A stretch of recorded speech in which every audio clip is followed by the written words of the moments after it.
Welcome to the 16th Annual Ogden District Storytelling Festival.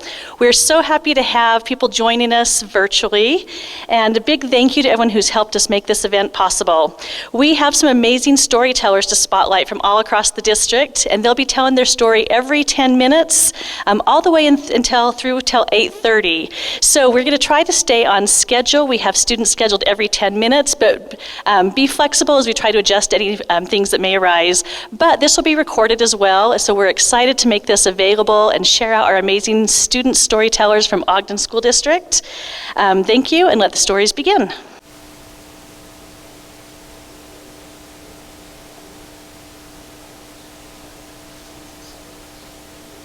Hi, I'm Lydia Cheshire. I'm a sophomore at Ogden High School, and I'll be telling an old Indian folk tale called Lord Moon.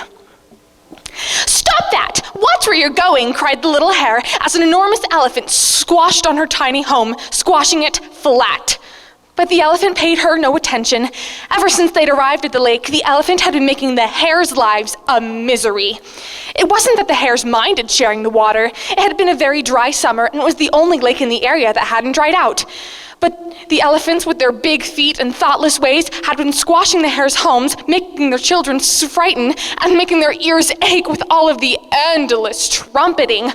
The hares had tried everything to make the elephant stop, but now even the oldest and wisest hare had run out of ideas. "The elephants pay as much attention to us as they do the ants. There's simply nothing we can do," he shrugged. "Nothing we can do," muttered the little hare as she rebuilt her home for the 5th time that week. "Well, I'll see about that." And that night, as she gazed at the moon's reflection on the surface of the lake, the little hare came up with a plan. That next evening, the little hare marched right up to the largest, clumsiest elephant, who seemed to be the leader of the herd, and cleared her throat importantly. The elephant swung his great head first left, and then right, but he didn't notice the little hare standing right in front of his toes. "Hey!" shouted the little hare, scrambling up onto a large rock. "I'm right here!" "Oh!" said the elephant, and his voice was so loud that it nearly blew the little hare right off the rock. "Who are you?" "I am a messenger," said the little hare, trying to sit up and straight and look official. "I have been sent by Lord Moon to speak with you."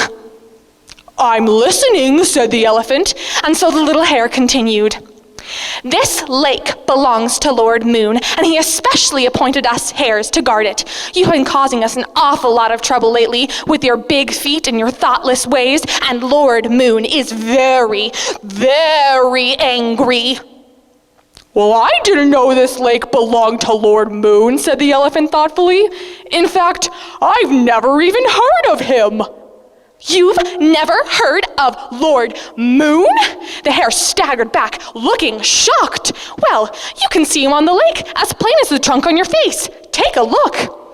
And there, on the surface of the lake, was the moon. The elephant gasped with great awe. "Be careful," whispered the hare. "He's really angry, but if you bow down to him and apologize, he might forgive you." "Bow?" said the elephant, shaking his great head. "Elephants don't bow." "Oh," said the hare. "Well, don't mind me. I'm just the messenger. I only suggested it because Lord Moon is so angry, and when he gets angry..."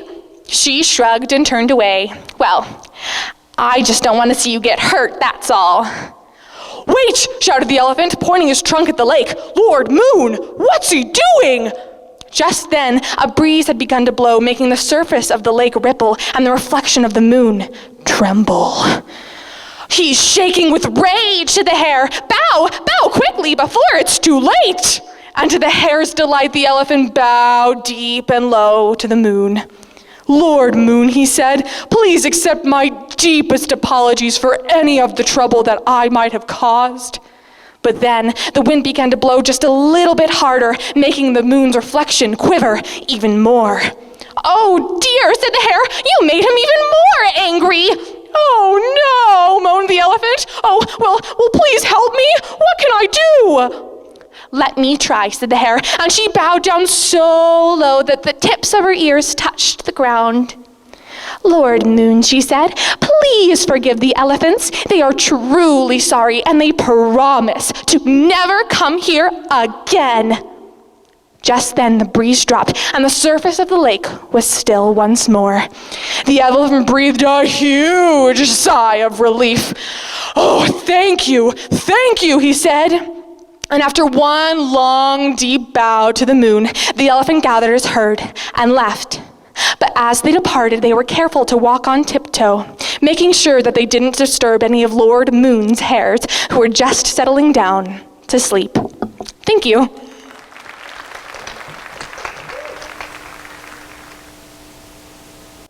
My name is Theo Chacon, and I go to Mount Fort Junior High, and I'm in 9th grade, and I will be telling you the story of Izan, the runaway elf.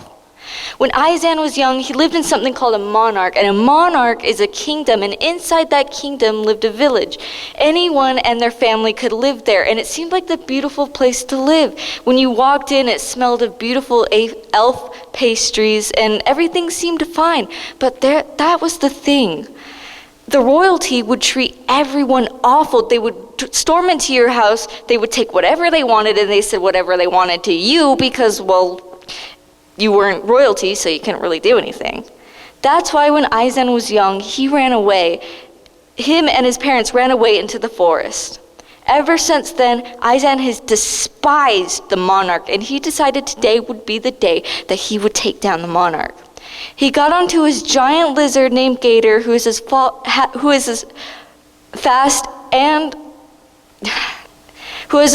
and as tall as a horse, and they rode off into the forest towards a giant tower. At the top of that tower was a crown, and the crown was the monarch's prized possession. Once Izan got in there, he hopped off Gator and tied him to a tree. When he walked in there, he noticed something. It was cracked and decrepit. There on the ground, there was plants growing out of the ground. There were cracks everywhere, but there was something strange. There was a painting as big as a door, and it was an elf 200 years ago.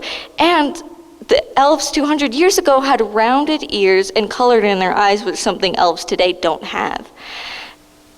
But in the eyes, they were carved out, and it looked like almost a spying hole. But it didn't matter. To Izan, all that mattered was getting that crown. He started to rush up the stairs. There were so many stairs it felt like it would take forever. His lungs were burning. There were windows everywhere where he could stop, but he didn't. He kept going until he felt the light hitting his face. He took the last few steps.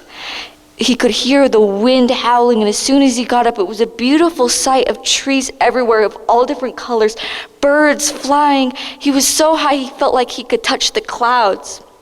And in the middle was the crown. He walked up. It had jewels on every side, and it was donut-shaped. He slowly wrapped his hands around and yank. As soon as he did that, an arrow flashed right by his head. He ran down the stairs. He could hear elves flushing the tower, screaming, shouting. They were going after him. He got onto a window and slowly climbed down, trying to be as quiet as he could so they didn't hear him. As soon as he hit the bottom, he took off. He drew his weapon and cut the rope, got on Gator, and started running off. He heard the guards behind him mocking, screaming, shouting. He took the crown above his head, laughed, and mocked them. Hi, I'm Clara Geddes. I'm from Mount Ogden Junior High, and I'm a 7th grader.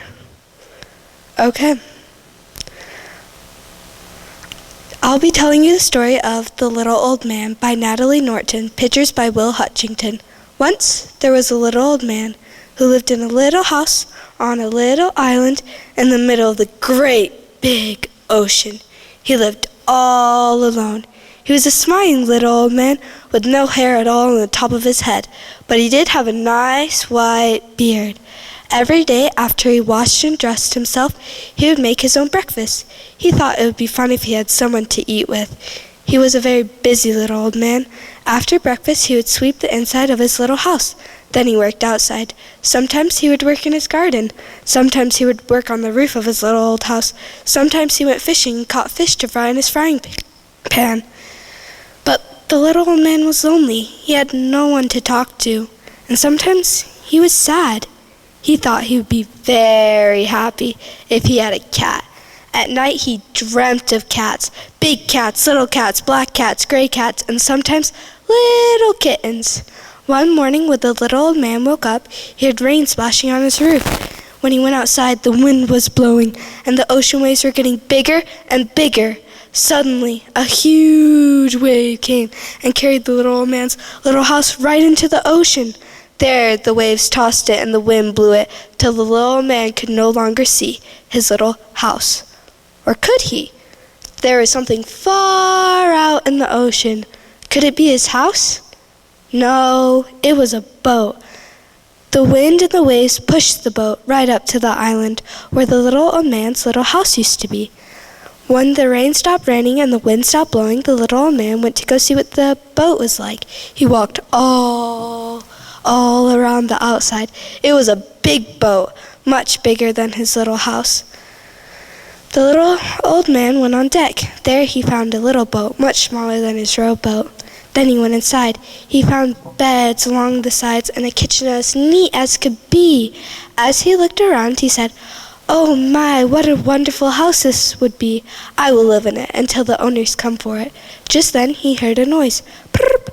Out from under the stove came a cat. Prrr, prrr, prrr, prrr. And 1, 2, 3, 4 kittens.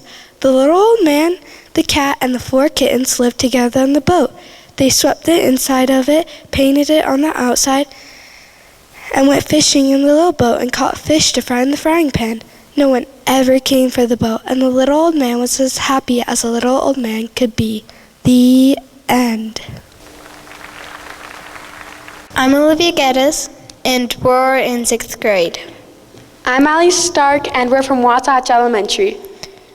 We're going to be retelling the horrible, terrific story of the Gruffalo. Written by Julia Donaldson, pictures by Axel Schaffer. Once there was a mouse walking through the deep, dark wood. A fox saw the mouse, and the mouse looked good.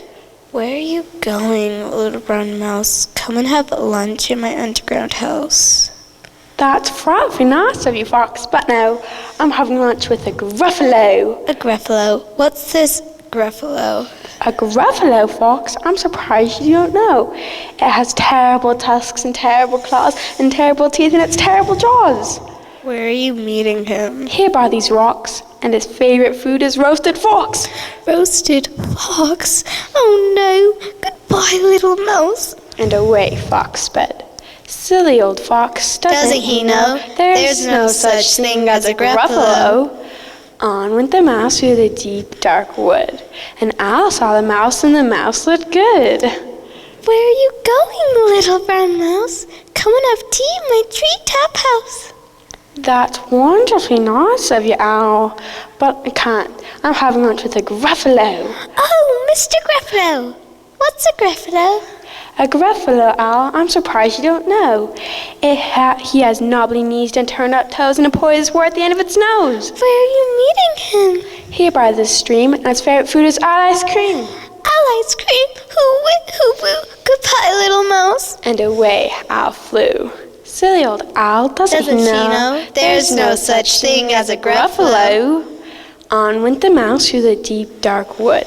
A snake saw the mouse, and the mouse looked good. Where are you going, little brown mouse? Come and have a feast in my log pile house. That's nice of you, Snake.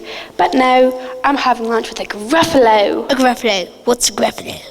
A Gruffalo, Snake. I'm surprised you don't know. His eyes are orange, his tongue is black, and purple prickles cover his back. Where are you meeting him? Here by this lake, and his favorite food is scrambled snake. Scrambled snake. Goodbye, Goodbye, little mouse. And away Snake slid. Silly old Snake, doesn't he know there's no such thing as a Gruffalo? Oh, but who was that with terrible tusks, terrible claws, and terrible teeth in his terrible jaws? He has knobbly knees, turned out toes, and a poised wart at the end of his nose. His eyes are orange, his tongue is black, and purple prickles cover his back. Oh no, oh help, it's a Gruffalo! My favorite food. Said the Gruffalo. You'll do good on a piece of bread. Good, said the mouse. Don't call me good. I'm the scariest creature in the deep dark wood. Just follow behind me, you'll soon see. I'm the scariest creature for miles. Okay, Said the Gruffalo, bursting with laughter. You lead the way, and I'll follow after. The Gruffalo and the mouse walked on and on, until the Gruffalo said, I hear hissing in the grass ahead. It's Snake, said Mouse. What, Snake? Hello. Snake took one hard look at the Gruffalo. Scrambled snake. Goodbye, little mouse. And away Snake slid into his log pile house. See, said the mouse. Astounding, Said the Gruffalo. Once again, the mouse and the Gruffalo walked on and on, till the Gruffalo said, I hear hooting in the trees ahead. It's Owl, said Mouse. What owl? Hello. Owl took one hard stare at the Gruffalo. Hoo-wee, goodbye, little mouse. And away Owl flew. I told you so, said the mouse. Astonishing, Said the Gruffalo.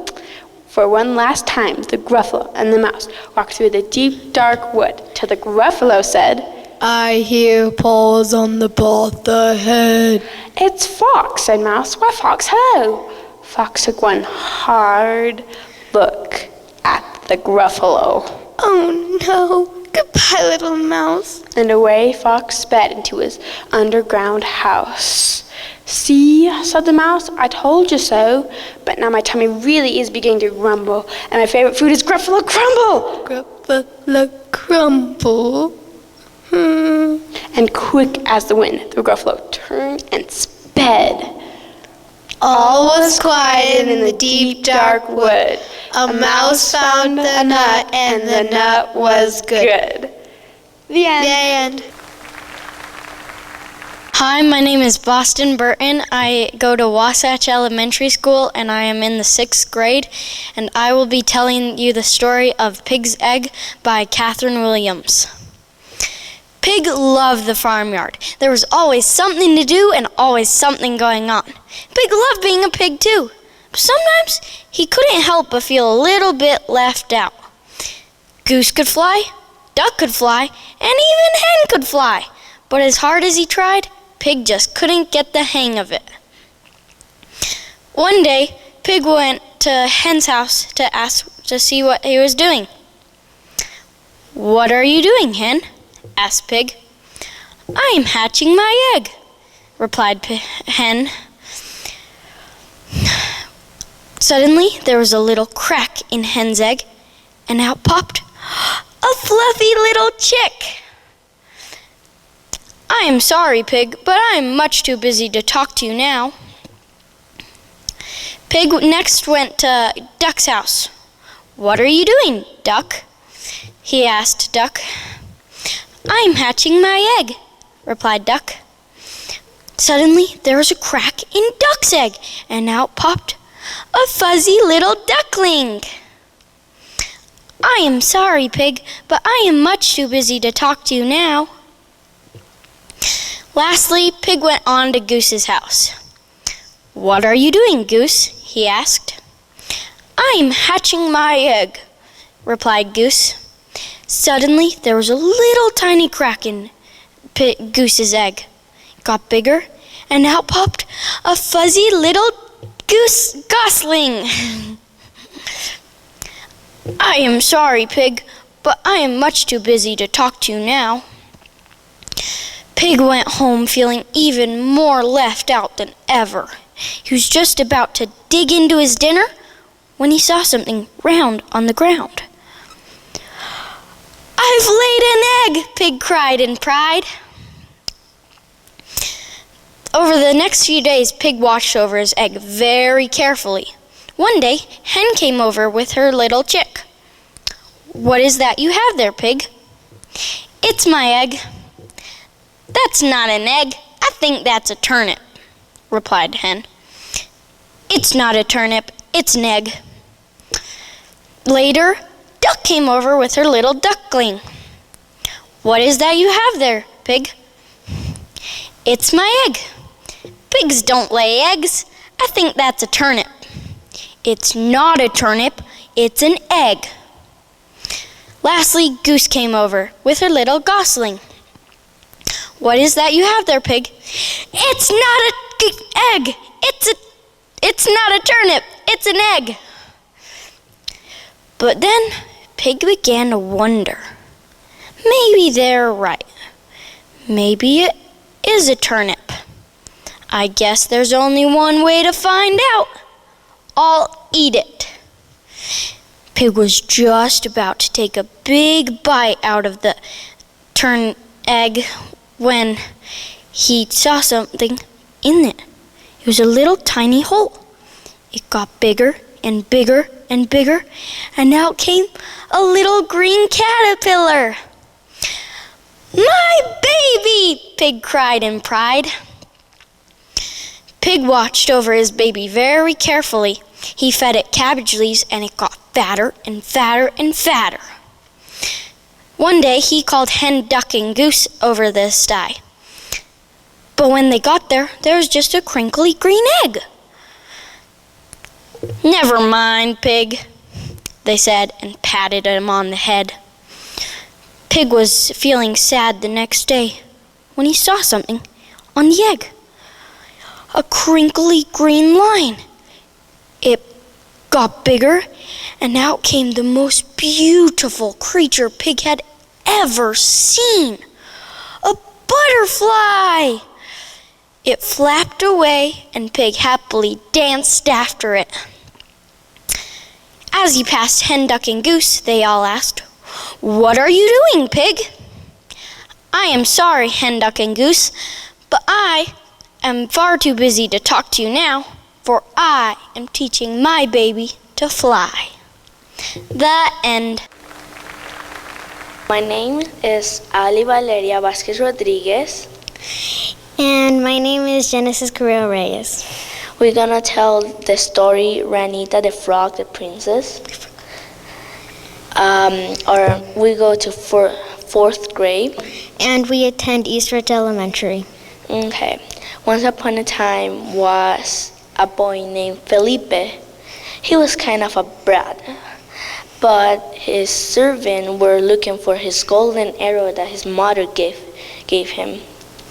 So he saw a frog in a well.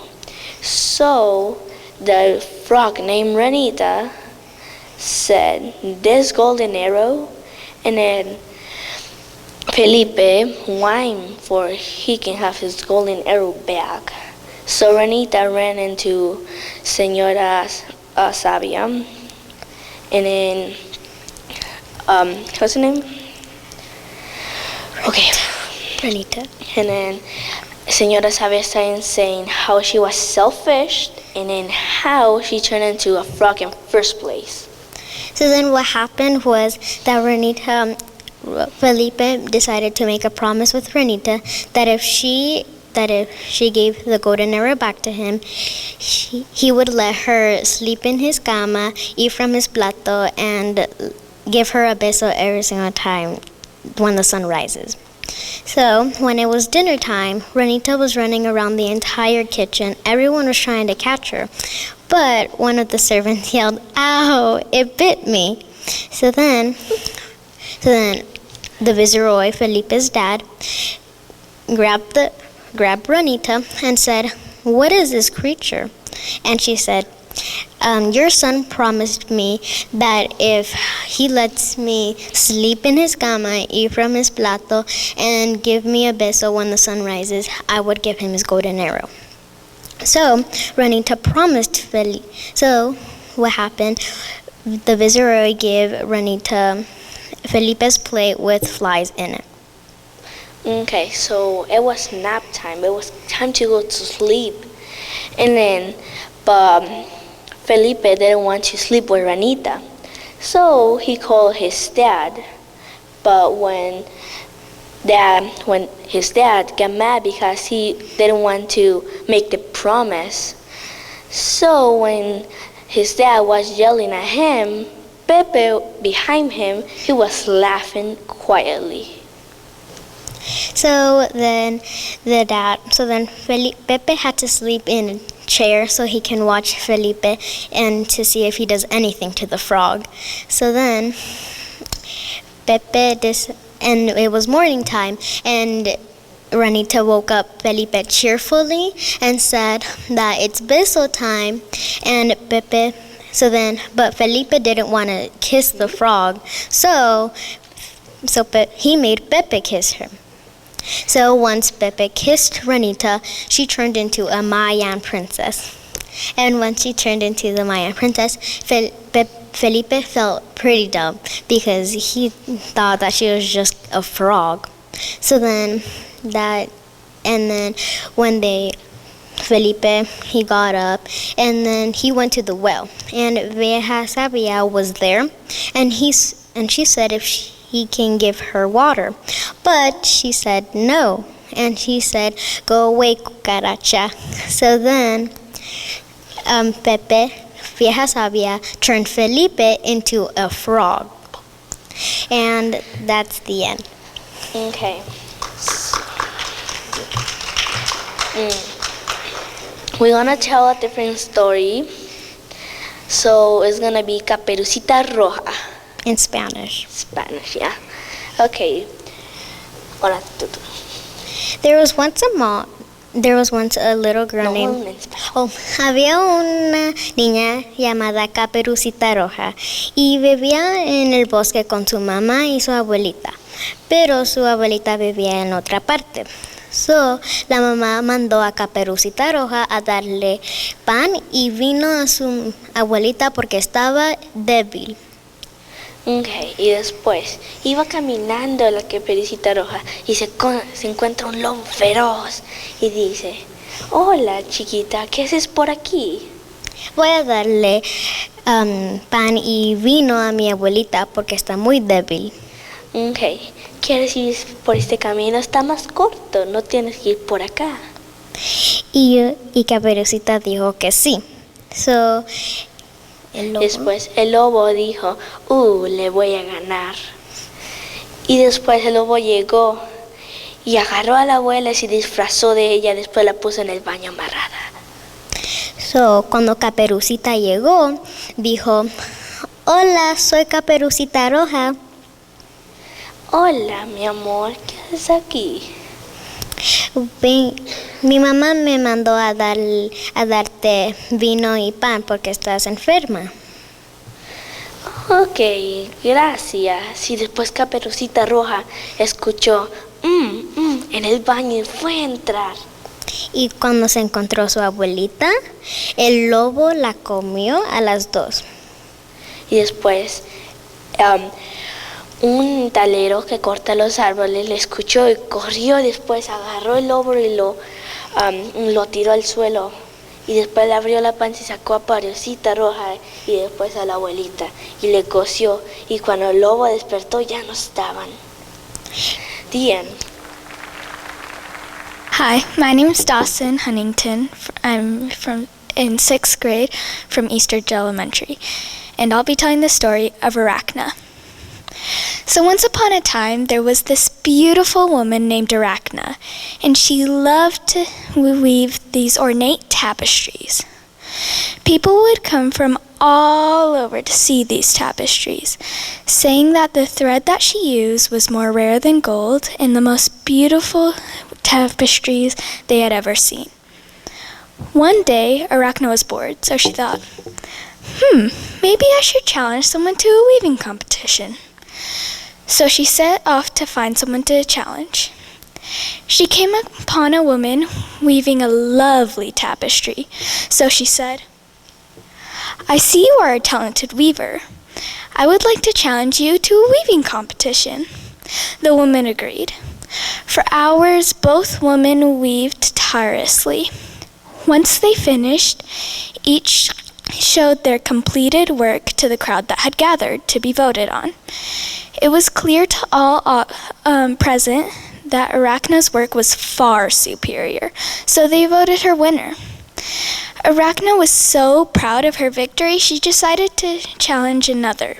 She came across a woman weaving a wonderful waterfall tapestry, so she said,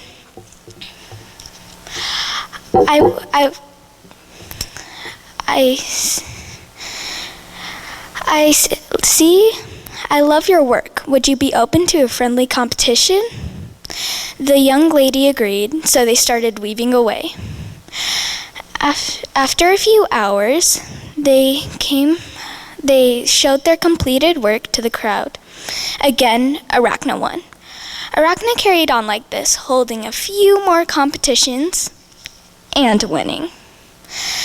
By now, Arachna was so sure of her work and so proud of her ability that she gloated to anyone she met. I am the best weaver in all of Greece, and nobody can match my skill.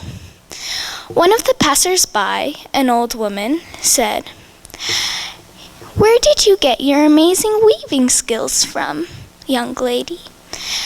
Arachna simply said, "No one, I'm just amazing like that." So the old woman asked, "Are you sure Athena, goddess of wisdom, didn't guide your hand invisibly?" Arachna simply said, "Nope, and to prove it, I would gladly challenge Athena to a weaving competition." So the old woman threw off her shawl to reveal that she was Athena, goddess of wisdom. She stood tall in front of Arachna and said, "I challenge you to a weaving competition." And Arachna said, "Bring it on." So they started weaving. Athena used the sky as her muse, and her tapestry was so exquisite that no words could describe it. Arachna's tapestry, on the other hand, it was really beautiful as well, but when they turned to show the crowd their tapestries, Arachna knew she had lost. Athena turned to Arachna and said, "You gloated and boasted and lost. For this you shall be punished. I shall turn you into a spider. For this, and you and your descendants will still be able to weave the most beautiful tapestries ever, but they will be too small to see and in places too dark to find." And as she was saying this, Arachna was getting smaller, smaller, and smaller, till she was no bigger than the size of a thumbnail. And so Athena scooped her up and placed her on a nearby tree and said, "Enjoy your weaving, Arachna." She said, and just like Athena, goddess of wisdom, said, Arachna and her descendants continued to weave the most beautiful artwork in our world. If you can find it, the end. Hello, my name is Shyan. I am 12 years old. I am from Eastridge Elementary, 6th grade. Today I will be telling you a story called The Magical Tree, and it is a story I've invented by myself. Once upon a time, there was a family, and they lived in a small house. The reason they lived in such a small house was because there was only 3 of them, and they were very poor. The 3 people that lived in this house were the mom, the dad, and the daughter. But one day, the daughter fell gravely ill. So the dad was running to the medicine store. The reason he was running instead of walking to this medicine store, because it closed early. So as soon as he made it on time to the medicine store, he was celebrating, woohoo! But it wasn't long till his woohoo turned into a boohoo, because as soon as he walked into the medicine store, he realized all the medicines were expensive. He decided to try to find the cheapest medicine that would actually help his daughter. After he found it, he grabbed it and put it on the desk. The old lady at the desk looked at him and said, ¿Qué tú haces aquí, mijito? ¿Por qué compras esta medicina si te ves perfectamente bien? The man responded in English because he understands Spanish but doesn't speak it. He says, I'm buying this medicine for my daughter. She is gravely ill and I don't have enough money to buy any of the other medicines that will actually help her better. The old lady responds in English, understanding both and speaking both languages. So then she says, I know about this magical tree that's supposed to grant you 3 wishes. The man looked interested and said, where do I find this magical tree? The old lady responded and said, you go to the foraging trail and then the magical trail. You go straight on the magical trail and you'll find this magical tree. But without letting the old lady finish, the man interrupted her. He said, all right, grab the medicine and put it back. He was running home. After he got home, he told his wife where he was going. His wife was like, all right, but make sure you pack. She goes, if you want, I'll pack with you. He goes, yes, help me please, because I might not pack the right things. So she packs his things and puts it on their horse. Afterwards, he waves goodbye to his family and is off. He finally finds the foraging trail and goes straight in, but without reading any of the signs. Both the signs and the old lady were both trying to tell him about the 3 trials he has to go through. And he was off already, so it was too late. And then he saw a wolf. But this wolf was very sick and was unhealthy, because you could see its ribs through its skin. The wolf looked at the man and said, oh, please spare me some meat. I'm very, very hungry. The man said, very well, grabbed some meat and cut it up and threw it to the wolf. The wolf then said, where are you off to anyways? No one just comes into this forest just because. The man said, I'm off to the magical tree. The wolf said, oh, the magical tree, can you grant me a wish? My wish is that I can be as strong and healthy as the other wolves. The man says, very well, and is off again. It's starting to get dark, so the man sees a little house in the distance, so he goes and knocks on that door. The old lady opens the door and she goes, oh, hello, come in, it's very dark outside. The man says, I'm off to the magical tree. Do you want to wish for helping me, kind old lady? She goes, yes, I wish that I will have a happy 2 daughters. The man says, very well. The old lady leads him up to his room. He takes a nap, and in the break of dawn, he's off again. He finally makes it to the magical tree, and he's like, yes. But as soon as he was about to make his wishes, he was stopped by 2 little kids. These kids were very cold because this part of the forest was freezing. He gives them a blanket and says, what do you want for a wish? The 2 little girls ask for a caring family with a house. He says, very well. He goes to the tree and makes the wish for the wolf, that he will be strong and healthy as the other wolves, for the old lady to have 2 caring daughters, and then as soon as he was going to make the wish for the 2 little girls, he realized that was his last wish. But he made a promise and felt bad for the 2 little girls, so he did the wish anyways. As he was heading back home, sadly, his wife stopped him and said, why so blue? Your job gave you a promotion. Our daughter's perfectly fine now, and we have a little bit more money. He was confused at first, but then he realized that his kindness was what made his wish come true. The end. Hello, my name is Jimena. I go to Hillcrest, and I go to 3rd grade. Today I'm going to be telling you one of my favorite stories. It's called Little Red Riding Hood. One day, Little Red Riding Hood heard that her grandma got sick. So her mother said, sweetie, could you please go take a basket of food to your grandma? I heard that she's really sick. Little Red Riding Hood said, yes, Mom, of course I can. Little Red Riding Hood went and sang a song. Yo soy Caperucita Roja, soy una niña bien feliz. And then she found a big bad wolf. And then she was picking flowers. And then the wolf said, hello, dear. You look so beautiful. Where are you going? Little Red Riding Hood said, I'm going to my grandma's house. I'm taking this basket of food to her because she's sick. So then the wolf said, okay, you could go, but whoever goes to the grandma's house first wins and eats the basket of food. She said, okay, no, this is for my grandma's house, for my grandma, and she's very sick, so I can't give it to you.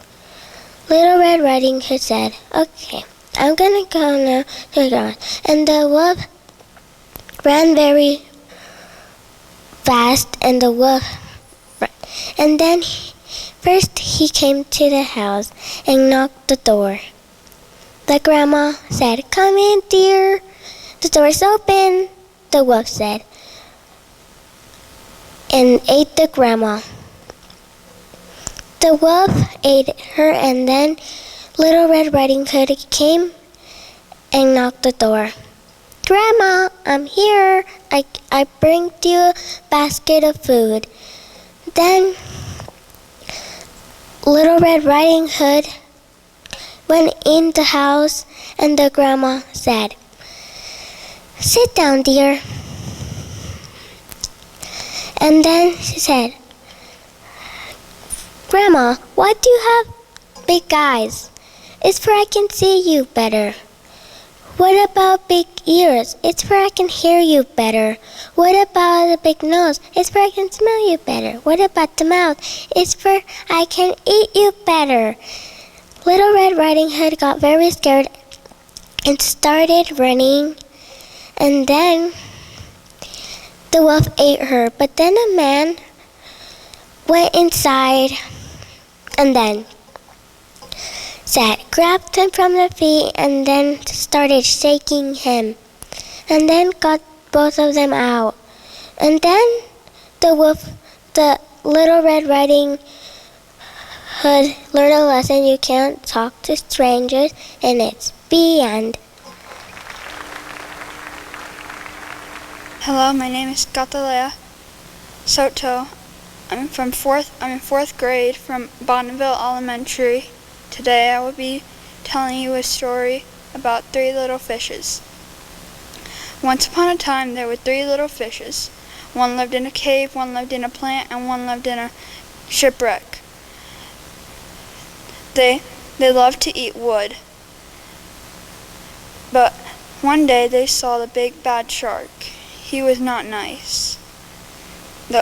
The three fish ran away as fast as they could to hide in their houses.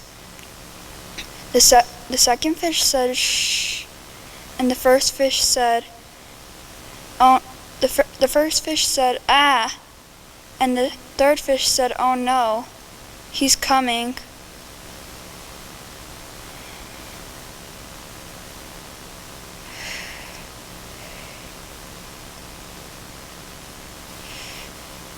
Wait. The third fish said, oh no, he's coming. Shh. Little fish, let me come in. All the fish said no.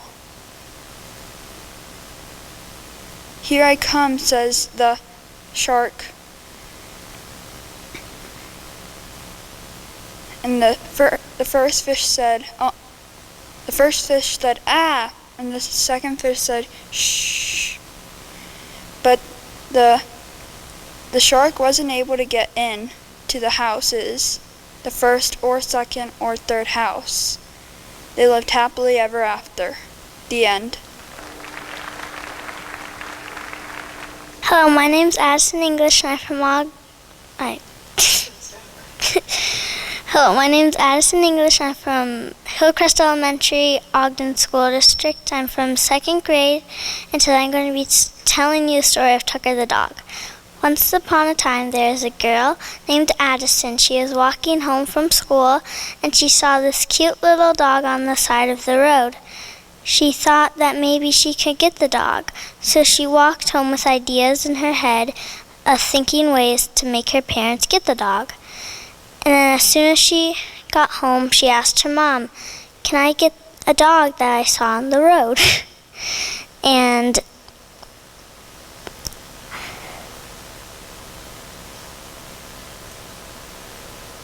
Her mom said yes. And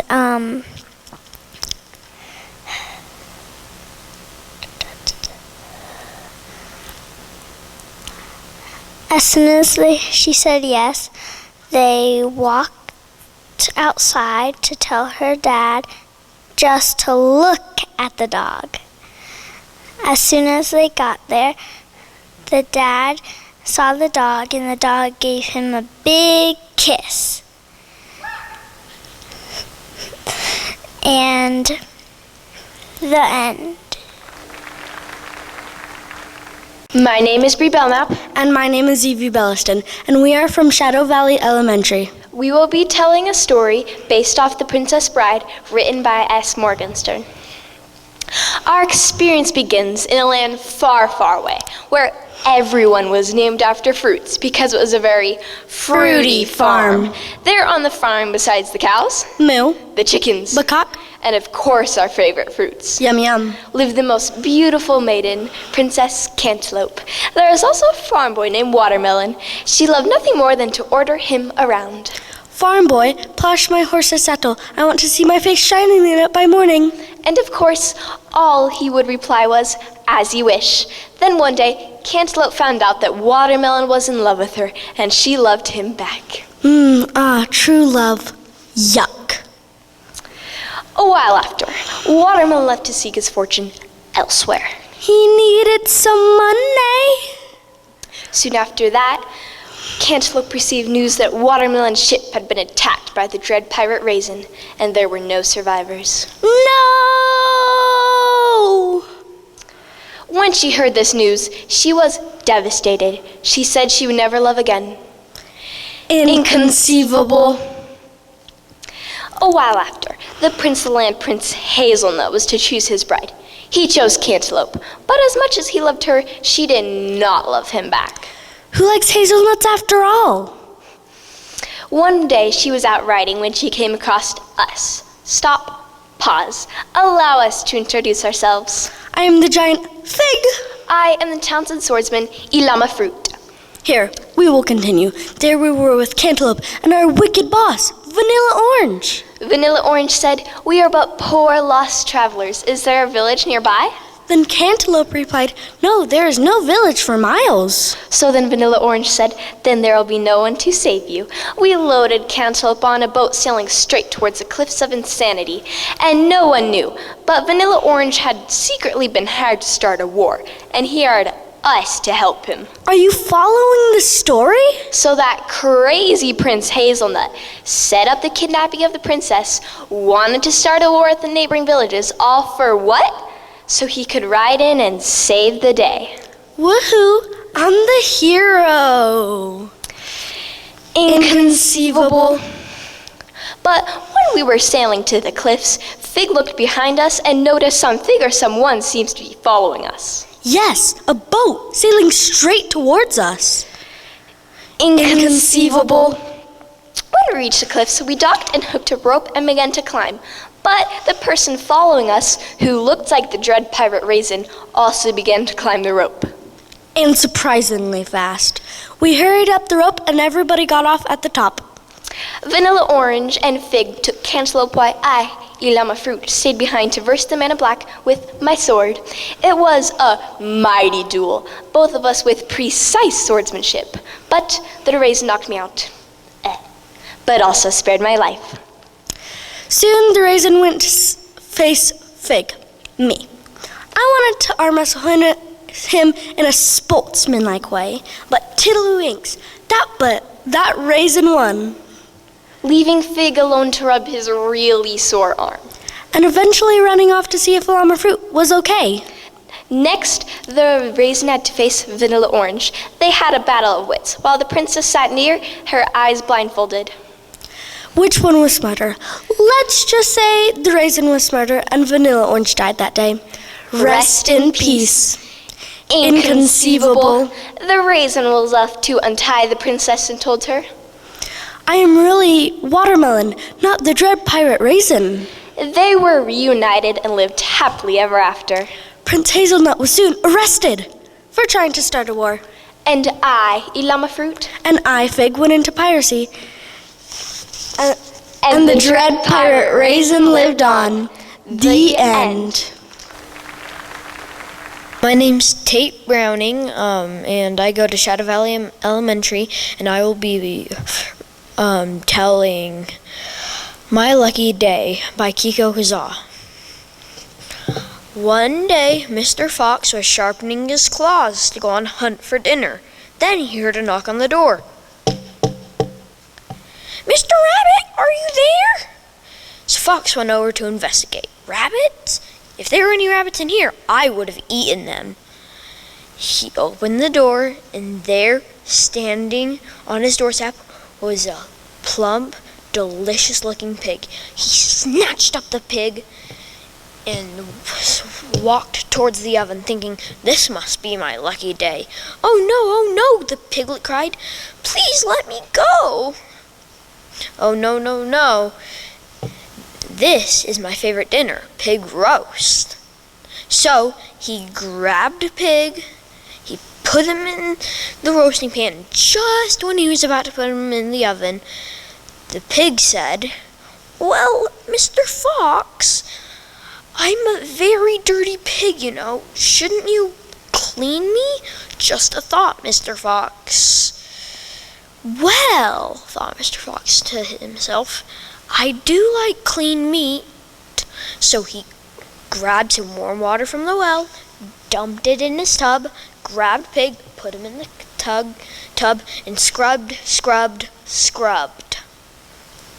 Wow, you're a really good scrubber, Mr. Fox. And then he snatched up pig again, put him back in the roasting pan, was about to put him in the oven when pig said, well, Mr. Fox, what? Said Mr. Fox, tired. I am a very skinny pig, you know. Shouldn't you fatten me up before you cook me? So, Mr. Fox thought, I do like my meat, more meat. So, he snatched up pig, put him in the No. Is there a way to start over? Okay, can we start over? Okay. Do I just say my name again? Okay. Once upon a time, Mr. Fox was sharpening his nails to go on a hunt. Then he heard a knock at the door.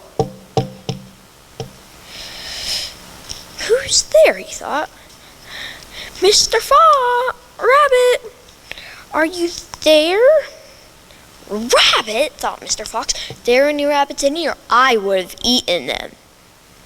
So Mr. Fox went to the door to investigate. He went over to the door, opened it up, and there, standing on the doorstep, was a little pig, perfect for dinner. He snatched up the pig, walked over to the oven, yelling, this must be my lucky day. He put the pig in the roasting pan and was about to put it in the oven when the pig said, well, Mr. Fox, I am a very dirty pig, you know. Shouldn't you clean me before you eat me? Just a thought, Mr. Fox. Thought Mr. Fox. I do like my meat clean. So, with that, he went to the well, scooped up some warm water, and dumped it in the tub. Then he snatched up pig and put him in the tub and started scrubbing. Wow, Mr. Fox, you're a really good scrubber, said Pig. Then Mr. Fox snatched up Pig, put him in the roasting oven, and was about to put him back in the oven when Pig said, oh, Mr. Fox, what? Said Mr. Fox, exhausted. I am a very skinny pig, you know. Shouldn't you, fatten me up so you have more meat? Just a thought, Mr. Fox. Thought Mr. Fox. I do like more meat, Plus it would fill me up faster. So he went into his garden, picked some tomatoes, put them in the pan, made some tomato sauce. Then he got some noodles, cooked them too, and he also made a fresh batch of cookies. He fed Pig this delicious meal. Wow, you're a really good cook, Mr. Fox. Back into the roasting pan, Mr. Fox. So Pig got in the roasting pan, and Mr. Fox was about to put him in the oven when Pig said, "Well, Mr. Fox, what? I am very hard-working Pig, you know," Pig squeaked. "Shouldn't you massage me before you eat me for more tender meat?" "Just a thought, Mr. Fox." So, exhausted, Mr. Fox grabbed Pig, set him down, and started massaging. "Ooh, you're a really good massager, Mr. Fox. Ooh, now a little bit to the left. No, that's not right. A little bit to the right, a little harder. Yeah, that's the spot. Ooh, now a little to the left again." "Mr. Fox?" Pig looked down. There lay Mr. Fox, who couldn't lift a finger, let alone a roasting pan. Thought Pig. He gathered up his leftover cookies, slung them over his shoulder, and went home. Wow, I got to be cleaned, free. I got a free dinner, and I got a free massage. This must be my lucky day. The end. My name is Ian Browning. My school is Shadow Valley, and I'm performing the story Pass It On by Marilyn Sadler. One day, Bee went to visit his friend Cow. He looked in the barn, he looked down by the river, he even looked under the apple tree. Finally, he found Cow in the back field. Cow was stuck in the fence. Bee went to get help. Bee buzzed over to Frog and said, "Cow is stuck in the fence, pass it on." Frog hopped over to Pig and croaked, "Cow put a duck in the tent, pass it on." Pig trotted over to tell Goose, "Cow's tent fell on a woodchuck, pass it on." Goose waddled over to Dog and honked,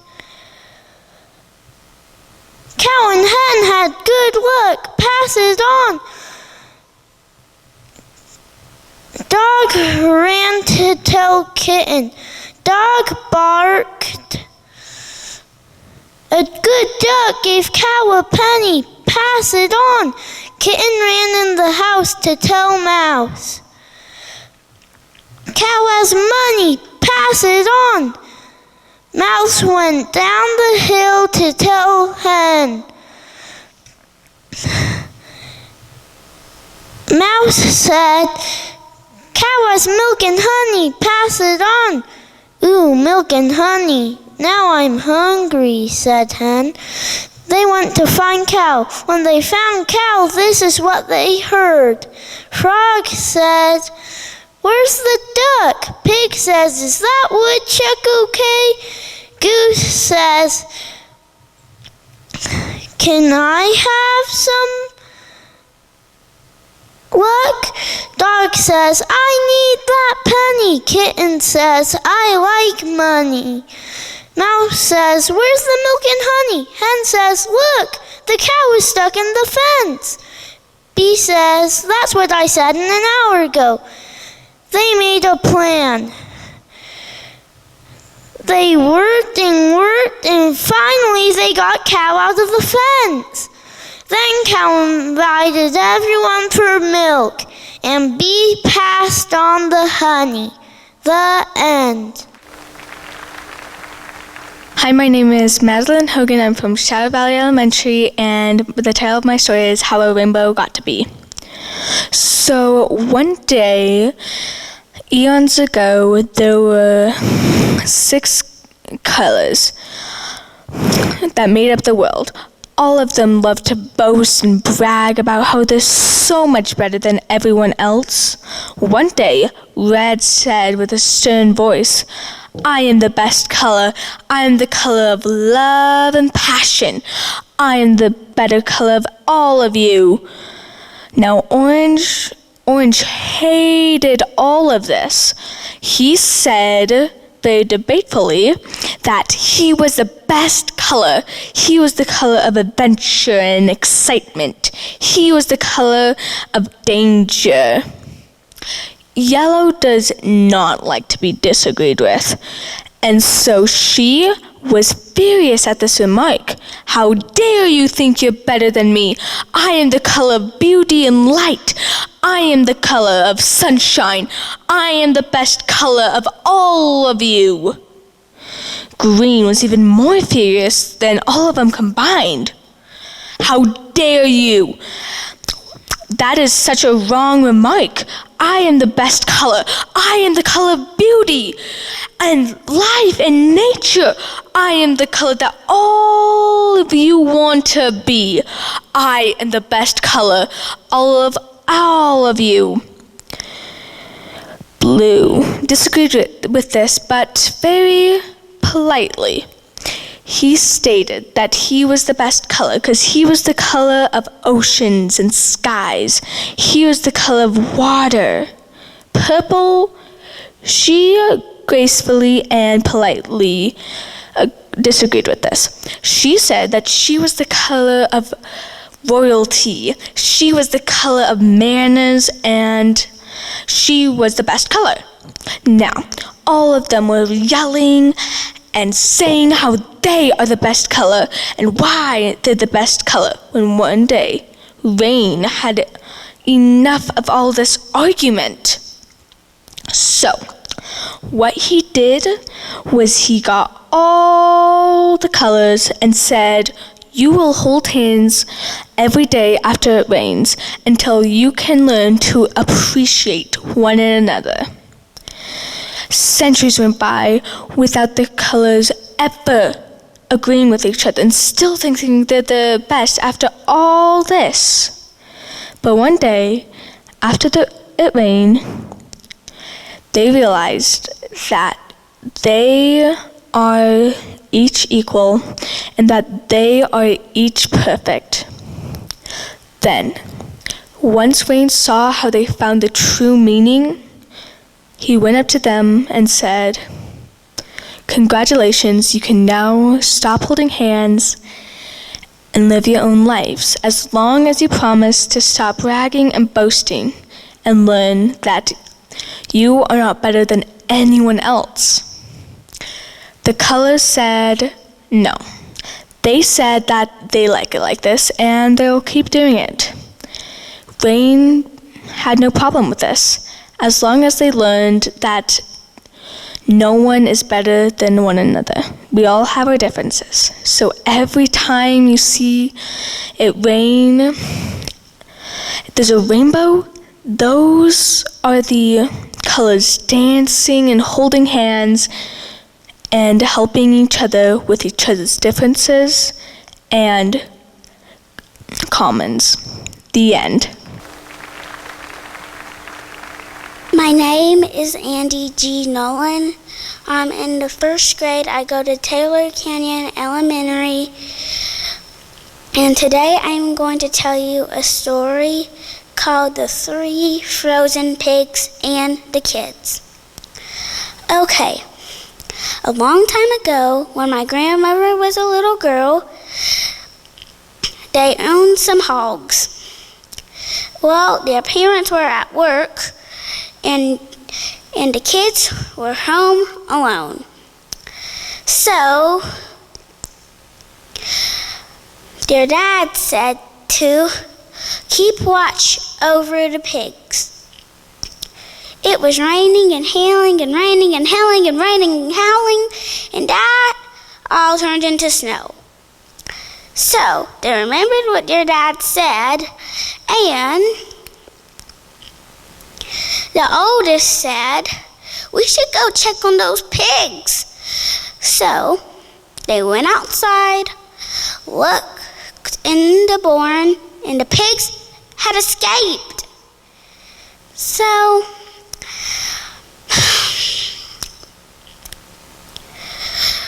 they frantically found a pig and picked it up, and it was frozen. So they didn't know what to do. They were like, oh, the pigs are dead. But the youngest frantically found some grass sacks and put the pigs in there 2 by 2 and took them into a bathroom where it was nice and warm. A little while later, they checked in the pigs. The pigs were still frozen. Now, later, about 2 hours later, they checked in. The pigs were still frozen. They thought the pigs were just dead. But on the third time, they went in the bathroom and heard a squeak and oink, squeak and oink, squeak and oink, and squeak and oink, and squeak and oink. And then, guess what happened? They looked in the grass sacks, and the pigs were unfrozen. But the pigs had done their privacy in there. The pigs pooped in there. So when their parents got home, they told them the whole story. We don't have time to repeat it, so I'll just say the title. The pigs were frozen, but the pigs are okay. And the moral of the story is, don't leave the pigs out when the temperature drops. My name is Trinity Edmonds. I'm from Lincoln Elementary, and I'm going to be telling the story of The Princess and the Pea that was made in 1835. Once upon a time, there was a prince who wanted to marry a princess. So he traveled through the world to find her because he wanted a real one, of course. But who was he to know if they were real or fake, if they were a real princess? So he came home in distraught. But one night, there was a thunderstorm. It was pouring. It was scary. And then there came a knock at the castle gates. There stood a princess, or so she said she was. But the queen thought to herself, we'll see about that. And so the queen went into the bedchamber secretly without telling anyone, took off the bed sheets and put one pea. And with that pea, she piled 20 beds on top of that. And then she piled 20 more feathered mattresses on top. And on top was where the princess should sleep. So the next morning, they asked the princess how she slept because the queen told everybody her plan. The princess said, "Oh, I scarcely slept at all. I felt like there was a tiny object, and it hurt my back, and I feel bruises all over. It was horrible, I'm sorry to say." And they knew she was a real princess because only a real princess could be so delicate. So the prince wanted to marry her at haste. Where is this pea, you may now ask? Well, in a museum, of course. Well, hoping it's still there for everybody to see, but I doubt that anybody took it. The end. My name is Eryka Kirby, and my school is Newbridge Elementary. I am in 3rd grade, and the story I'm going to tell is called Butter Finds Her Pack. So once upon a time, a small horse named Butter had lost her pack. So she went looking for them. And soon the sun was coming down and it was getting dark. So she found a cave and she found a bear named Barry inside.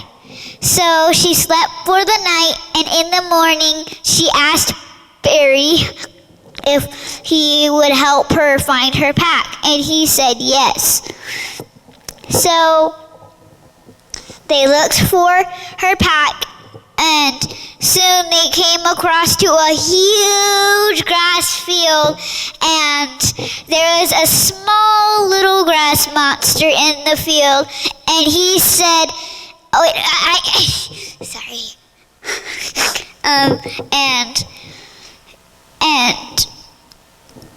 And the grass monster said, "It looks like you're looking for something." And Butter said, "We are. We're looking for the pack that I had lost." And so the grass monster said, "I did see a pack of horses come through here the other day. I'll help you find them." So Butter and Barry followed the grass monster until they got to the end of the grass field, and the grass monster scratched his head, and he said, "I thought that the horses went through and stopped right here," he said. But when he turned around, Butter was gone. She suddenly yelled, "Over here, guys!" And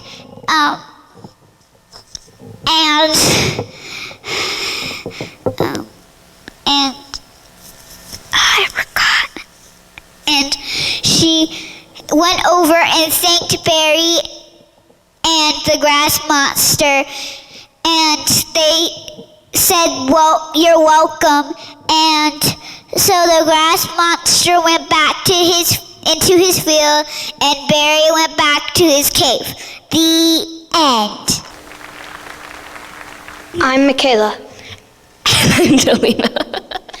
We're from Heritage Elementary In the 5th grade. Our story is called Clytie, the Legend of the Sunflower. Long ago, in ancient Greece, the god of the sun was named Apollo. Every day he drove his horses in his sun chariot across the sky. But as he drove, he shone very brightly, because he didn't want anyone down on earth to look up and see him. Come on. At that time. Okay. Do it. At that time, there lived a girl named Clytie. She was tall with big brown eyes and golden hair. Clytie was very curious about the bright light in the sky that no one was supposed to look at. And one day, Clytie looked up in the garden and saw Apollo look... It was full of clouds. It was full of clouds of thought. If I were to look up at Apollo today, the clouds would be like a curtain so he wouldn't see me. And she kept looking at him day after day. Then she caught a glimpse of Apollo in his chariot. After that, Clytie spent her days out in the garden trying to catch another glimpse of Apollo. Clytie's parents warned her that Apollo would grow angry if Apollo looked down and saw her staring up at him. But Clytie could not help herself. Now that she had seen Apollo, she could think of nothing else. One day, Apollo happened to look down and saw Clytie staring over at him. He was furious. He drew the reins on his horses and looked down into Clytie's eyes. Just then, a very strange thing began to happen. Her eyes grew larger and larger until it seemed she had one huge big brown eye which covered her whole face. Her beautiful golden hair stood out in a circle around the eye. And her body became a tall green stalk. And her toes... Come on. And her toes changed into roots that sank into the ground. When Clyde's mother called her out for lunch. Clyde! Clyde, you there? Yeah. There was no answer.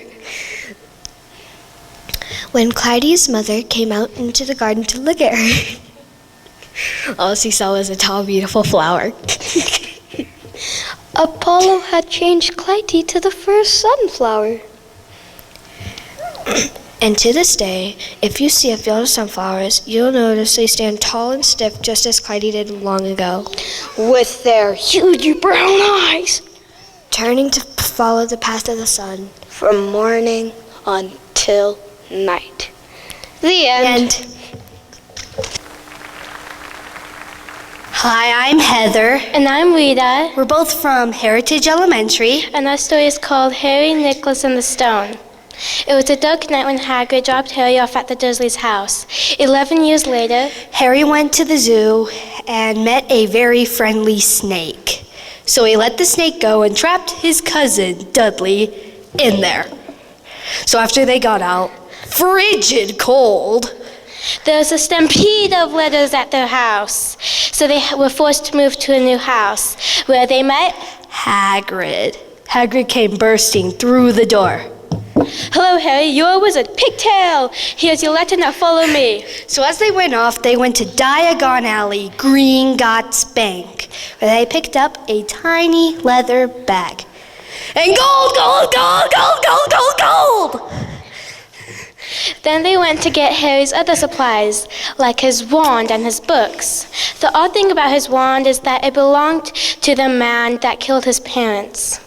Once he was finished freaking out, they went to platform 9 3/4, where Harry met friends and foes. Then they got to Hogwarts Castle, where Harry was sorted into Gryffindor! That night, he had to study on famous wizards. So he went from Nicholas Flamel and a stone. The stone was very tiny-ish and pokey and red. So, yeah. Afterwards, he had flying practice. And he was so good that they let him join the Quidditch team, which is where wizards and witches fly on their brooms to play a game that's kind of like basketball. And whoever's team catches the snitch first wins. The snitch is a tiny ball that Harry is supposed to catch in this Quidditch match. So, as they went off in the Quidditch match, Harry found the snitch, dived, crashed, and almost swallowed it. But he won! Then his foe, Draco Malfoy, challenged him to a midnight duel. He brought his friends along, only to find out it was a trap. So they ran and ran and ran. They ended up in the third corridor. The third corridor, they met Fluffy, the three-headed dog. They ran and ran and ran around the room. And then they found a trap door and hid under it. After that, they met so many challenges. Let's say one was potions and one was wizard chess, which wizard chess is chess in a violent, aggressive way. After wizard chess, Harry's friends got hurt, so he had to go on alone. He faced a few more challenges. Then he got to the last room, where he saw one of the professors, and he always had a scarf on his head. After that, he felt a stone, and he saw a stone. He saw a stone, and he saw a mirror. And then the professor took the scarf off of his head to reveal a second face that said, "Hi there." Okay, now you have that stone, and I need it now. But Harry refused to give him the stone, and they had a big fight over it. Harry didn't win and could not save the stone. Tune in next time. Can Harry save the stone? The end.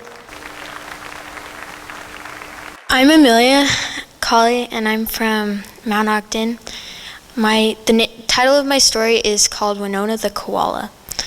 Long ago, before any of us were born, there was a small jungle that was just about where we are right now. This jungle was full of mystical and magical creatures. Any animal you can think of lived there. This jungle was also a very peaceful place, ruled by a lion named King Leo. Leo made sure that there wasn't any ruckus or anything else unpleasant happening in this community. Now, before, I said that there was every animal, but that's not quite true. One animal wasn't, the koala. Let's begin our story. This story is about a koala named Winona.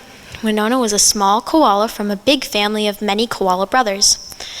Now, the peculiar thing about Winona was that she loved science more than anything, and she was good at it too. One day, when Winona got older, her parents told her that she was finally old enough to venture out of their small jungle home. At first, the idea excited Winona. Then, as time drew nearer and nearer, she began to get more and more nervous. Finally, the time came. She said her goodbyes and set out. She followed her map through the tall, towering trees until she reached the small jungle that she'd been searching for. "Can you please tell me where the Jungle University is?" she asked a giraffe who was passing by. The giraffe just shrugged and kept on walking. "Can you please tell me where the Jungle University is?" she asked a bison who trotted past her. The bison nodded towards a large white building in the middle of the square. Winona could not believe what she was seeing.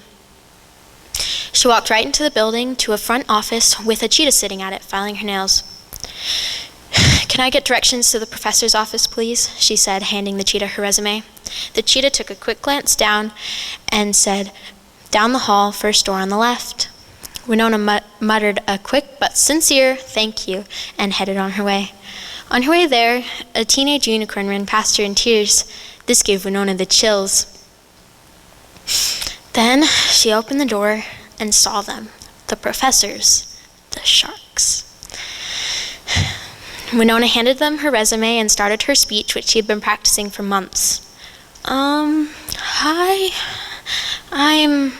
what's my name again? I'm Winona Koala. As soon as she said this, the sharks burst into laughter. What's so funny? Is my hair messed up? What is it?" Little Winona wondered in terror. "You, a koala, think she can make it into the Jungle University for talented animals?" The sharks laughed. Now Winona understood how the unicorn had felt. She ran outside and sat on the curb. There she sat for a while, wondering why she hadn't got in. Why had the sharks thought her untalented, stupid, and dumb? Why had this happened to her? Then a large shadow fell upon her. She looked up to see a lion with a big flowing mane. The lion said, "Little one, why are you so sad?"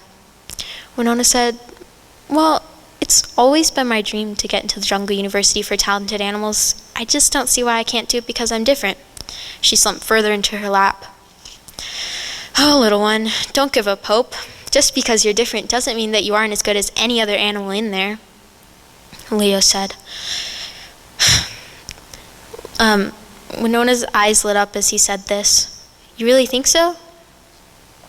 Let us go in there and show those sharks that you're more than just what you look like."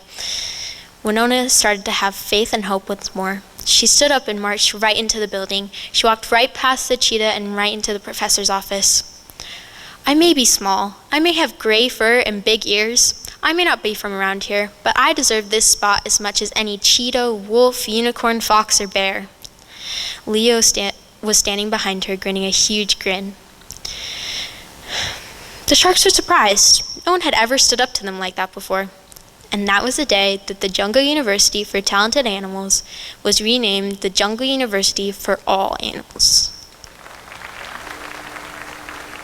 Hello, my name is Alexander Krumperman, and I am from Taylor Canyon Elementary, and I'm in 4th grade, and my title of my story is The Adventure of Knight Bailey and Princess Lily, and it is by me, Alexander Krumperman. Once upon a time, there was a large kingdom named Dogville. There were 2 very large kingdoms, Dogville and Catville. Only cats lived in Catville, and only dogs lived in Dogville. And at the bottom of the land was the toys and treats tree. But only the bravest of animals would travel there, because they say that there is a monster guarding it called the Bropter. The royal family of Dogville was made out of 3 dogs: the queen named Lauren, the princess named Lily, and the knight named Bailey. One morning, they were eating breakfast, yum, bacon and eggs. But then, the queen received a letter saying that the kingdom's dogs were getting sick, and she was the only one who knew about the tree that could heal any sickness or pain. So, she set up a flyer saying that she wanted dogs from the land to go and get some toys and treats, but nobody signed up. Bailey, on the other hand, wanted to sign up, but his mother, the queen, probably wouldn't want him to go in secret. But first, he needed a partner. He knew exactly who it would be: his sister, the Princess Lily. So he went up to her room and said, "Lily, will you go on the quest with me in secret?" What she said next almost made Bailey fall. She said yes. Now he had a partner. And so, after a long day of packing and getting ready, they were finally on their journey. They crossed rivers and climbed up mountains, and after 2 long days, they were finally at the entrance of the tree. When they got in, they heard a loud noise. Was it the Bropter? They hid behind a bush so they wouldn't be eaten by the monster. But after a couple seconds, it was not the Bropter. It was the cats from Catville. What were they doing here? Bailey and Lily jumped out of the bush and said, "Why are you here?" The master cat said, "We are here because the cats in our kingdom are getting sick, and this is the only cure." So after that, they made a truce until they got what they wanted and left. But then all of a sudden, there was a loud roar. A shadowy figure stepped out of a cave. Then he roared louder. It was the Bropter. It looked like a lizard, and it had sharp white fangs. And its skin was blue and yellow, and it was 40 feet tall. It roared, "I am the guardian of the tree, and no one shall take anything from it." But then Bailey said, "What if we make a deal?" "What is the deal?" the Bropter yelled.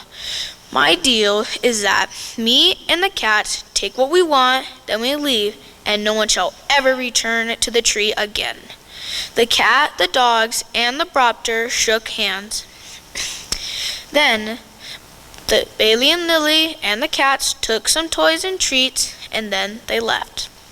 After traveling 2 days of crossing rivers and climbing mountains, they were finally back at the kingdom. Bailey and Lily snuck into the castle. Then they ran up to their rooms. But before they did that, they dropped off the toys and treats at the doctor's. And then they slept all day. The next morning, they heard the queen say, "Who dropped off all the medicine?" And nobody would know about Bailey and Lily's secret journey, except for the cats, and they might have bonded just a little bit.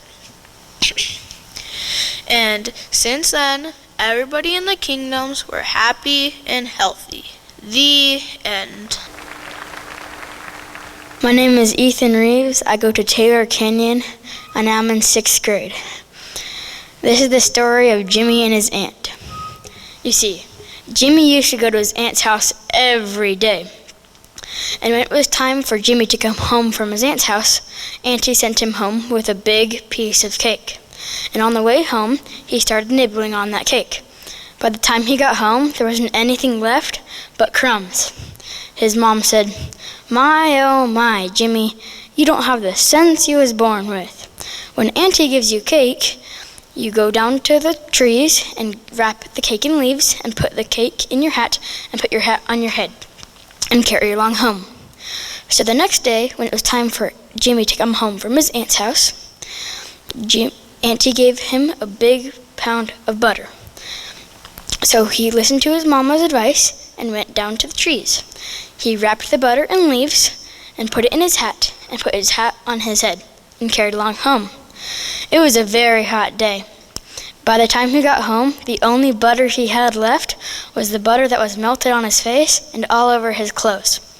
His mom said, "My, oh my, Jimmy, you don't have the sense you was born with. When Auntie gives you butter, you go down to the stream, wrap it in leaves, and dip it in the water and cool it in the water, and dip it in the water and cool it in the water. Do you hear me, Jimmy?" "Yes, Mom." So the next day, when it was time for Jimmy to come home from his aunt's house, Auntie sent him home with a kitty. So he listened to what his mom said and went down to the stream. He wrapped the kitty in leaves and dipped it in the water and cooled it in the water, and dipped it in the water and cooled it in the water, and carried along home. By the time he got home, that kitty was nearly drowned. His mama said, "My, oh my, Jimmy, you don't have the sense you was born with. When Auntie gives you a kitty to bring home, you take a piece of string and wrap it around the kitty's neck and put the kitty on the ground and carry along home, just like this. Do you hear me now, Jimmy?" "Yes, Mom." So the next day, Auntie sent him home with a link of sausage. So he listened to what his mom said and wrapped the sausage up with string and put it on the ground and carried along home. All the neighborhood dogs smelt the sausage and came behind him. By the time he got home, the dogs had eaten all the sausage. His mama said, "My, oh my, Jimmy, you don't have the sense you were born with. From now on, I'll go to Auntie's house myself. Do you hear me now, Jimmy?" "Yes, Mom." So, Mom said, "You see here these 6 pies that I made and that are cooling on the porch?" He said, "Yes, Mom." "Now you watch your step." So Auntie grabbed, So Mama grabbed her basket and her bonnet and carried over to Auntie's house. And Jimmy did watch his step. He stepped right in the middle of every single pie. The end. My name is Cassie Hyde, and my school is Teal Smith Elementary, and my story is called The Little Girl and Her Cat. One day, we had a cat named Molly. She got outside through the doggy door when she wasn't supposed to. We didn't see her for a couple days. Then we found out that she got pregnant. Then she had kittens. She had this tiny little runt kitten that we thought was going to die because she gave birth to it too early.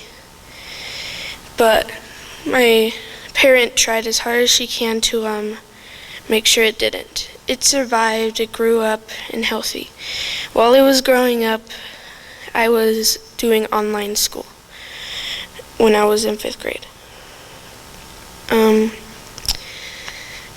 The cats, my stepbrother was supposed to take care of the cat, but he wasn't really around. So I took care of him, made sure he had food and water and was healthy. After that, I started getting a relationship with this cat. When he would always cuddle with me, play with me. Even when I'm doing schoolwork, he would lay down on my computer, and I would sometimes have to get him off. Sometimes he would turn on my camera, sometimes he would just do something weird. One day, I was playing with him, having fun. Then my stepmom, she said we have to get rid of him because we had too much pets. Plus, I had other cats. So I gained my time with him before he left. We had lots of fun together. But when he left, I was sad. But a couple months later, Molly got out again, and she got pregnant again and had another baby. His name was Astro. We got a guinea pig by that time. Astro, when he was fully grown, we were gonna give him away. But apparently we found out that he became best friends with the guinea pig. So we kept him, and he's best friends with the guinea pig. Sometimes we don't let them play together because sometimes they get too rough. And most of the times he's like, I'm gonna just go to bed and sleep. And wake up in the morning or flip my food over or do something weird or sit on my stepmom's computer while she's working. Nowhere to sit, so I'd rather sit here. And then we kept him, and we still have him until this day. He's a brat, but he's still cute. And that's my story, the end. My name is Adrian, and I'm from Odyssey Elementary School, and my story is Red Riding Hood. And so once upon a time, there was a girl named Red Riding Hood visiting her grandma. She was sick, and she was bringing her food to her house, and there was a big bad wolf, and the big bad wolf came to the house first, knocked on the door, came inside, and ate the grandma. And she was waiting for Red Riding Hood to come back home, so the big bad wolf can eat her. So Red Riding Hood came to her grandma's house. She was looking at her grandma, and she said, "What big eyes you have to see you better," said the big bad wolf. And she said, "What big teeth you have to eat better," said the big bad wolf. "What big ears you have to hear you better," she said. And the big bad wolf ate Red Riding Hood, but there was a hunter nearby, and the hunter went to the house to see that the big bad wolf already ate the grandma and Red Riding Hood. So the hunter tranquilized the wolf, and then the hunter opened up his stomach and pulled out the grandma and Red Riding Hood. Hello, my name is Beatrice Packham, and I will be telling the story, What Cried Granny? Once upon a time, there was a little boy named Patrick who was having his first sleepover at his granny's house. As the sun began to set, Granny said, "Patrick, dear boy, it's time to get ready for bed." "But Granny," said Patrick, "I don't have a bed here." "What?" cried Granny. She ran out to her yard where some tall trees were growing and chopped one down. She carried it to her workroom and made a fine bed for Patrick. Once it was done, she painted it a restful shade of blue and put a comfy red mattress on it. She put it in the bedroom and said, "Patrick, dear boy, climb into bed, put your head on the pillow, and sail off to dreamland." "But Granny," said Patrick, "I don't have a pillow here." "What?" cried Granny. She ran out to her hen house, woke up the chickens, and collected a big batch of feathers. She took it to her sewing room, made a bag out of cloth, stuffed the feathers inside, and sewed it up neatly. She gave it to Patrick and said, "Now, Patrick, climb into bed, put your head on the pillow, tuck the blanket under your chin, and go to bed." "But Granny," said Patrick, "I don't have a blanket." here. What? Cried Granny. She ran out to the hills where some sheep were snoozing and sheared off some of their wool. She spun it into yarn, knitted a fuzzy warm blanket for Patrick, and dyed the prettiest shade of violet purple. She spread it on the bed and said, Patrick, dear boy, climb into bed. Put your head on the pillow, tuck the blanket under your chin, give your teddy bear a hug, and go to bed. But Granny, said Patrick, I don't have a teddy bear here. What? Cried Granny. She grabbed the living room curtains.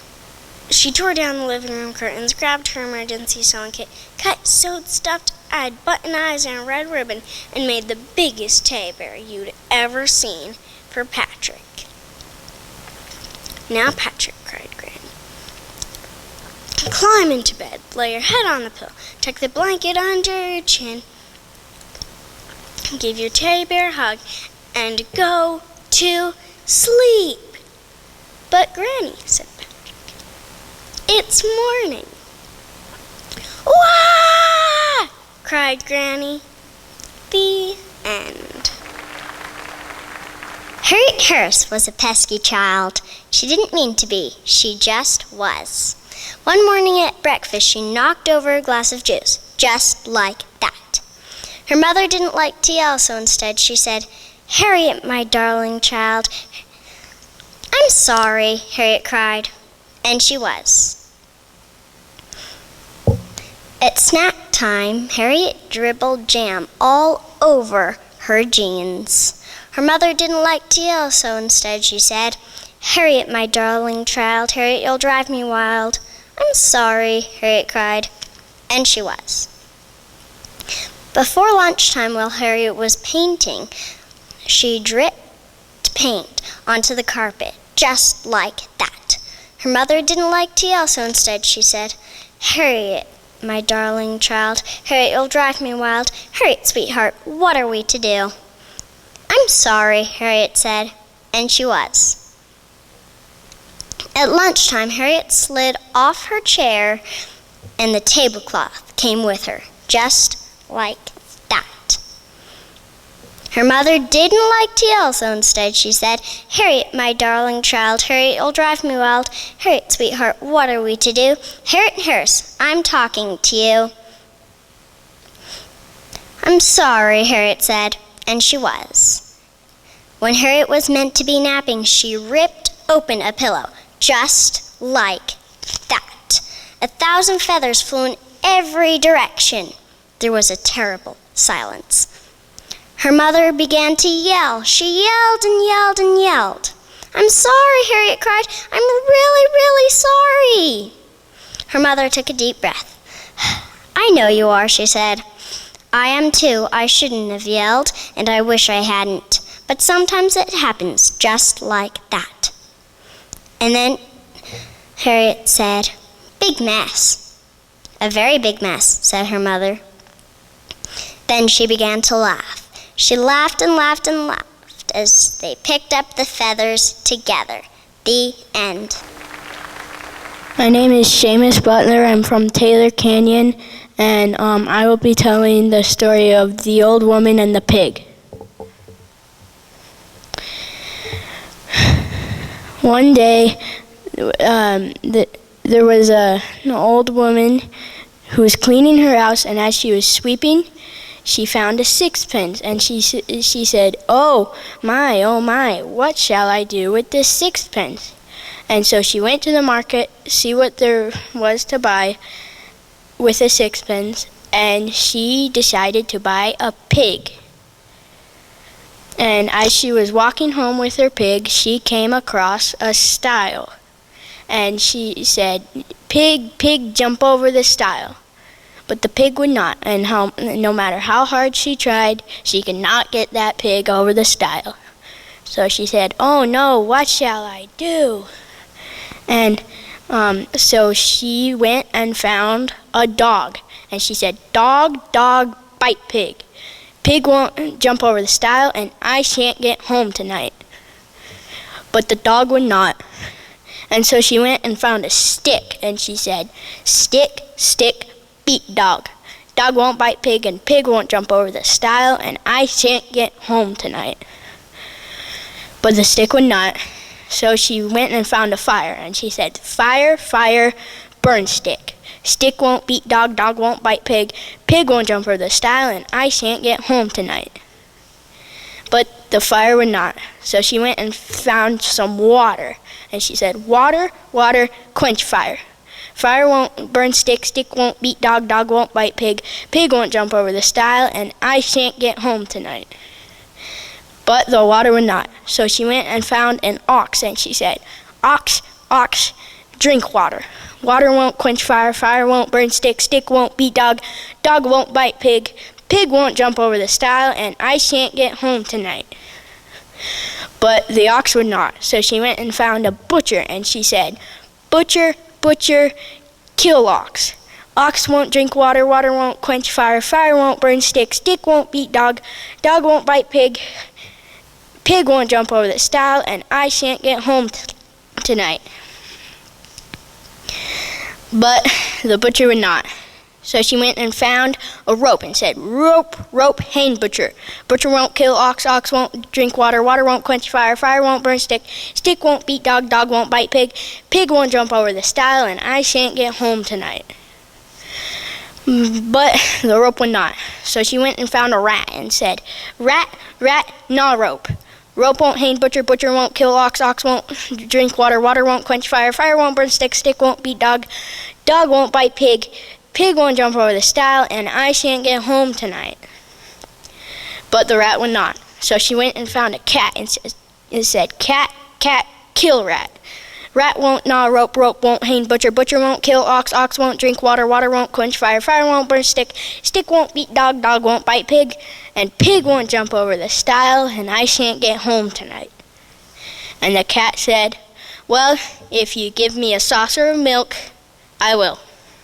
And so she went and found a farmer and got a saucer of milk for the cat.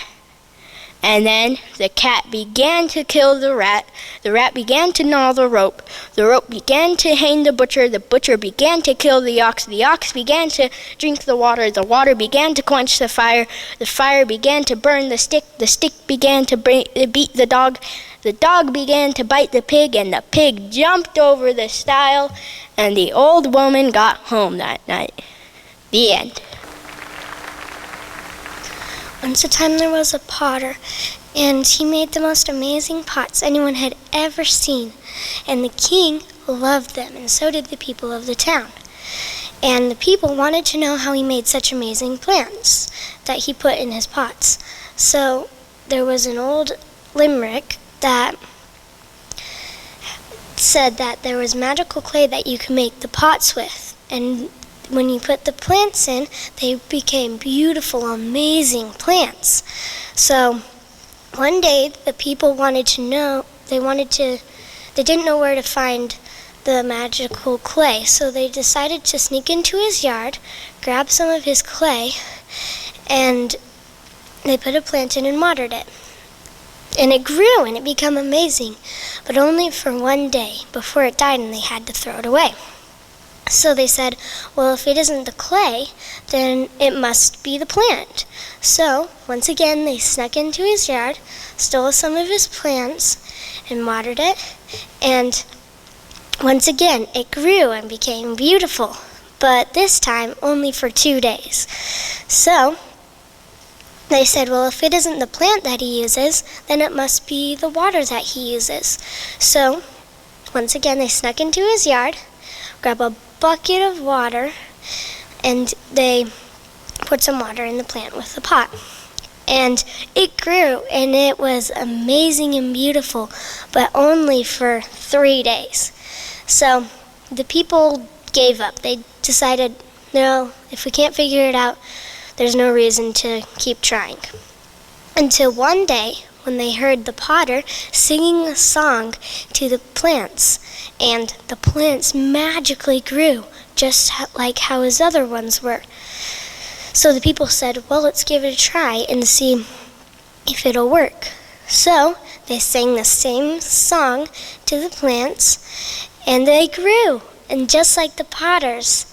So word spread around town, and soon the whole village was full of the amazing plants. And today you can find the potter sitting at his desk with making his pots for his beautiful plants. The end.